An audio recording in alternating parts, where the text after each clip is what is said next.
Bienvenue sur Africa 24 dans cette nouvelle édition de l'Africa Tonight. Voici les titres de l'actualité. Le cinquantenaire de l'Institut international d'ingénierie de l'eau et de l'environnement a été célébré au Burkina Faso. En invité d'honneur, le président tchadien Idriss Déby Itno a été élevé au rang de docteur honoris causa de cet institut. La 4e édition du concours de plaidoirie dénommé Droit vers l'éloquence s'est clôturée le 13 décembre à Brazzaville. 2 étudiants congolais de l'université Mariam Kouabi ont été primés lors de ce concours qui a fait la promotion des droits humains. Et à la découverte du jeune artiste ivoirien Désiré Kofi à 24 ans, il est maître en la matière de ce qu'il qualifie lui-même la peinture électronique, un savant mélange de déchets électroniques recyclés pour composer une œuvre d'art. Mais tout d'abord, la formation de grands blocs politiques, conformément à la nouvelle réforme du système partisan, se poursuit au Bénin. Le premier bloc de l'opposition s'est formé ce samedi 15 décembre.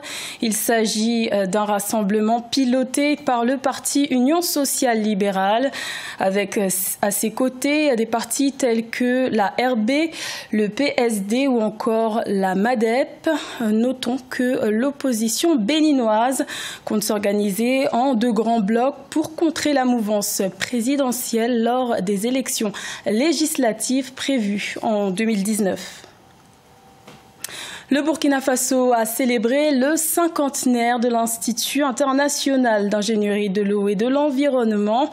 À cette occasion, le président burkinabé Roch-Marc Christian Kaboré a reçu son homologue tchadien Idriss Déby Itno à Ouagadougou ce vendredi 14 décembre, qu'il a élevé au rang de docteur honoris causa. Reportage de notre correspondant Jean-Paul Ouedraogo. Le président Idriss Déby Itno fait docteur honoris causa de l'Institut international d'ingénierie de l'eau et de l'environnement 2IE. Le titre a été décerné au chef de l'État tchadien vendredi 14 décembre 2018 au siège de la Fondation à Ouagadougou en reconnaissance de sa contribution au développement endogène du continent. La question de l'eau est liée à la santé et la question du développement bien sûr est liée aussi à la santé. Donc il faut une population en bonne santé pour penser au développement. Les pères fondateurs qui ont créé donc cette institution ont bien réfléchi et la nécessité donc aujourd'hui, pour nous aujourd'hui de faire en sorte que cette institution soit refondée, rénovée, redynamiser. Le développement du continent passe également par l'effectivité des pôles d'excellence, à l'image de cet institut qui a formé depuis sa création au moins 8000 cadres, dont plusieurs centaines de Tchadiens. L'institution, fondée par 14 États africains, ne forme pas que des ingénieurs. Elle est aussi un incubateur pour jeunes entrepreneurs innovants. Autant c'est un âge de maturité, mais c'est un moment aussi de faire une vision rétrospective pour voir un peu comment nous pouvons nous réorganiser pour envisager l'avenir. Je voudrais dire que, obligatoirement, les pays africains qui sont concernés par cette institution et qui ne payent pas leur cotisation doivent se ressaisir pour que nous puissions avancer ensemble.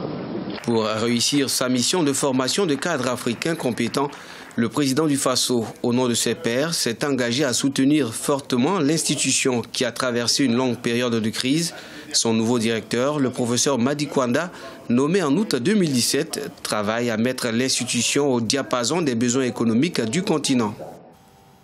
Également dans l'actualité, l'ancien président éthiopien Girma World-Gorgis est décédé ce samedi 15 décembre à l'âge de 94 ans. À la tête de l'Éthiopie de 2001 à 2013, il a participé activement aux efforts visant à favoriser la réconciliation entre l'Éthiopie et l'Érythrée. Une réconciliation qui a finalement été effective en juillet 2018 après 2 décennies d'hostilité.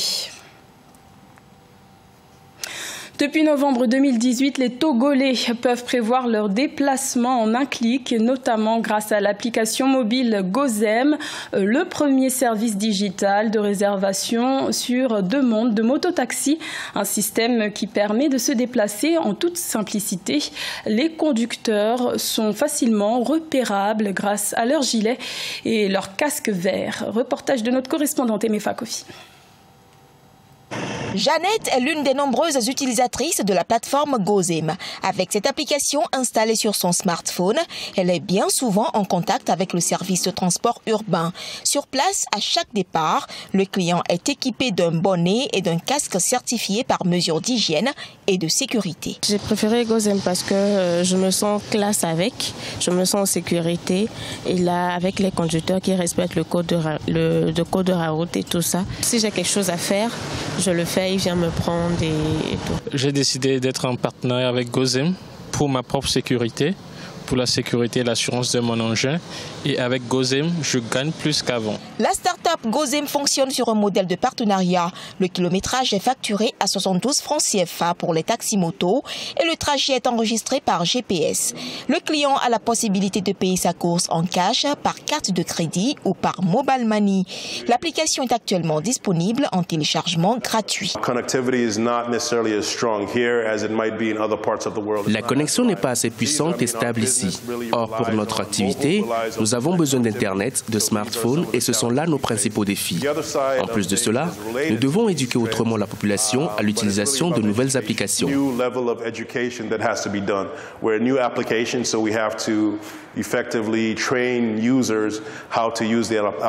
Lancé en novembre 2018, Gozem se veut simple, sûr et fiable. Ses conducteurs bénéficient d'une formation sur l'utilisation de l'application et le respect du code de la route. Le premier service digital de réservation de taxi-moto au Togo enregistre déjà plus de 10 000 abonnés, mais les utilisateurs réels sont encore peu nombreux. L'autre défi pour la start-up est de couvrir l'ensemble du territoire. Elle ambitionne à l'horizon 2019 mettre en circulation des véhicules Gozem. La finale de la 4e édition du concours de plaidoirie dénommé Droit vers l'éloquence s'est tenue le 13 décembre à Brazzaville, au Congo. Et ce sont 2 étudiants de l'université Marian Gwabi qui ont remporté le prix de l'éloquence décerné par le jury. Ils ont su se défendre sur le thème « Les lanceurs d'alerte, sentinelles de la démocratie ou menaces ». Reportage de notre correspondant Deva Panzo. Le jury du concours de plaidoirie a désigné le couple Grace Nzenzeki et Solé Bindomana, lauréat de la 4e édition, tous 2 étudiants en master à l'université Marian Gwabi ce jeudi 13 décembre 2018. Après leur qualification finale, les 2 champions ont démontré avec éloquence au jury que les lanceurs d'alerte sont des sentinelles de la démocratie. Bon, ça n'a pas été facile, mais avec l'effort et toujours l'effort, le travail a pu être bien fait et grâce à ce travail-là, nous avions été récompensés. Je tenais également à féliciter tous mes collègues, tant ceux de l'université Marian Gwabi que ceux de l'université de Luango qui viennent de Pointe-Noire. Cette année, et pour la première fois, l'université de Luango de Pointe-Noire a participé au dernier carré de la compétition. En face d'elle, 3 binômes de l'université Marian Gwabi. Ce concours, qui promet la défense des droits de l'homme, vise aussi à développer l'éloquence chez les futurs défenseurs des personnes mises en cause. La plaidoirie, c'est aussi l'esprit de synthèse, c'est la culture juridique, c'est la culture générale, mais c'est aussi la culture et la défense des droits humains fondamentaux. Moi, je prends du plaisir à être en contact de compatriotes qui sont formés et qui ont la volonté d'apprendre. C'est au terme de 19 jours de travail pour les 68 candidats au départ et le jury de cette édition que les 4 binômes finalistes ont été révélés. Ce concours est réservé aux étudiants en droit ayant le niveau licence ou master. Il constitue le point d'achèvement de la quinzaine des droits de l'homme organisée par la délégation de l'Union européenne en République du Congo.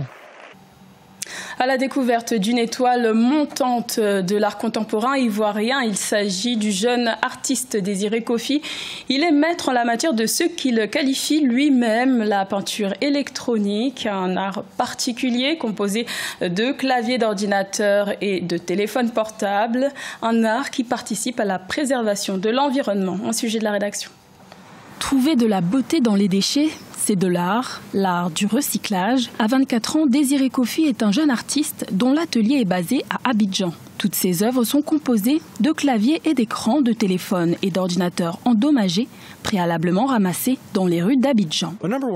En ce moment, je travaille avec des écrans de téléphone et des claviers, et je les utiliserai tous dans ma peinture. Je garde tout, je ne jette rien. Mon objectif numéro 1 est d'essayer à ma façon de réduire les déchets électroniques que l'on trouve dans les rues et les bacs.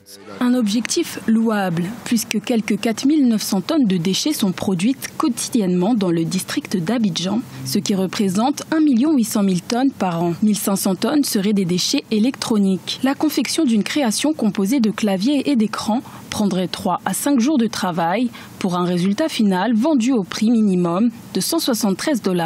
Je pense que son travail est excellent. Il était l'un des meilleurs élèves lorsque nous étions à l'école d'art. Aujourd'hui, il a décidé de se lancer dans le recyclage et cela lui convient vraiment, car son travail se démarque de tous les autres. Et je pense qu'il est un artiste avec beaucoup de potentiel. Sa peinture électronique est aussi prisée en Côte d'Ivoire qu'à l'étranger. À 24 ans, Désiré Kofi est en passe de devenir l'une des figures les plus importantes de l'art contemporain ivoirien. Ce journal a été réalisé par l'ensemble de la rédaction. Merci de votre fidélité. L'information continue sur Africa 24.